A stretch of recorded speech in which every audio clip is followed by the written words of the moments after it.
masih ingat dengan jelas bau kayu tua dan daun kering yang menyambut setiap langkahku ketika melangkah masuk ke rumah nenek. Rumah papan 2 tingkat itu terletak di satu kawasan terpencil di daerah Kuala Kangsar, dikelilingi pokok-pokok cengal dan ketapang yang rimbun. Jaraknya hampir 3 km dari jalan besar, dan satu-satunya jalan masuk hanyalah melalui lorong tanah merah yang sempit dan berbatu. Rumah itu sudah lama ditinggalkan, lebih 12 tahun, semenjak kematian nenek secara mengejut pada tahun 2011. Nenek meninggal secara tiba-tiba ketika sedang memasak di dapur.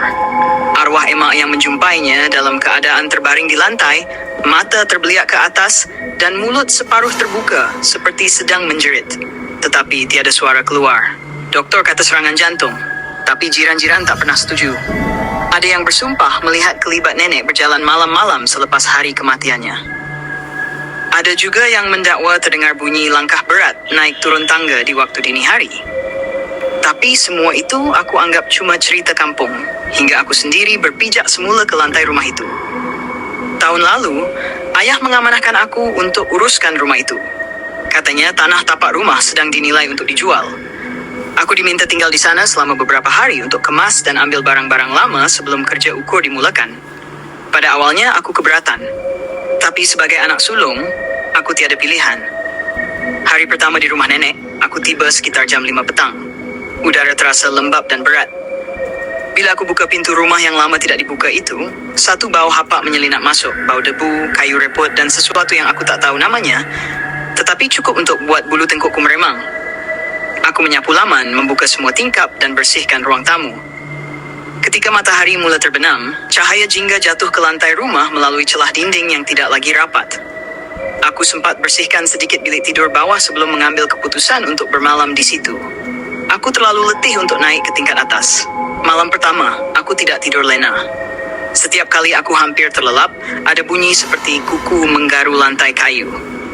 Mula-mula perlahan, kemudian makin laju seperti seseorang merangkak. Aku bangun dan suluh ke sekeliling dengan lampu telepon. Tiada apa-apa. Mungkin tikus, fikirku. Aku paksa diri untuk tidur semula. Pada hari kedua, aku naik ke tingkat atas. Di situ terdapat 3 bilik. Satu bilik tidur utama, satu bilik penyimpanan kain batik dan kelengkapan nenek menjahit, dan satu lagi bilik kecil yang dulu dikunci. Yang paling aku tak pernah masuk waktu kecil dahulu. Pintu bilik kecil itu seperti biasa, masih berkunci, dan kuncinya tidak aku jumpa di mana-mana. Anehnya, bila aku cuba pegang tombolnya, terasa sejuk seperti baru keluar dari peti ais. Sedangkan seluruh rumah ketika itu panas dan pengap. Aku tumpukan hari itu untuk membersihkan bilik nenek.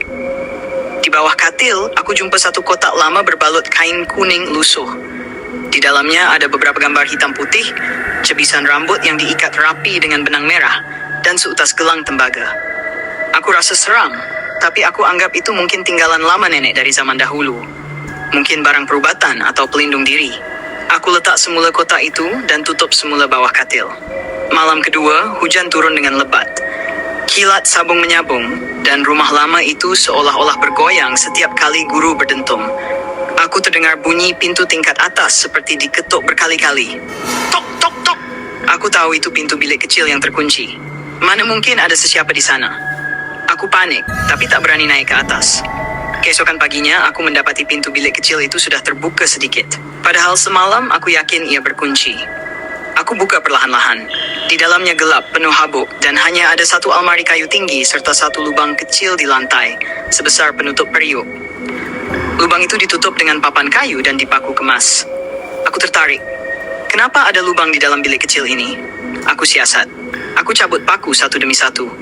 Bila papan kayu dialihkan, satu lorong sempit kelihatan di bawahnya, seperti laluan kecil menuju ke bawah rumah. Ruangnya hanya cukup untuk seorang merangkak. Bau dari lorong itu cukup busuk, seperti bau bangkai dan tanah lembab yang lama tidak terkena cahaya. Walaupun hati berkata jangan, aku tak menyuluh dengan lampu telepon dan mula merangkak masuk. Lorong itu sempit, berliku, dan dindingnya dipenuhi akar kecil. Setelah lebih kurang 5 meter, aku tiba di satu ruang kecil bawah tanah. Di situ, aku jumpa benda yang tak sepatutnya ada. Ada satu tikar mengkuang lama terbentang rapi, dan di atasnya, sekujur tubuh kecil yang sudah reput, lengkap berbaju kurung lusuh, dan di lehernya tergantung gelang tembaga, sama seperti dalam kotak yang aku jumpa semalam. Aku Aku terduduk, nafas tercungap. Aku tidak tahu sama ada itu mayat lama yang tertanam di situ atau sesuatu yang lain. Tiba-tiba aku terdengar suara. Suara nenek. Lembut, seperti yang aku ingat ketika kecil. Jangan kacau dia. Dia takkan lepaskan kau. Aku menoleh, tapi lorong belakangku sudah gelap.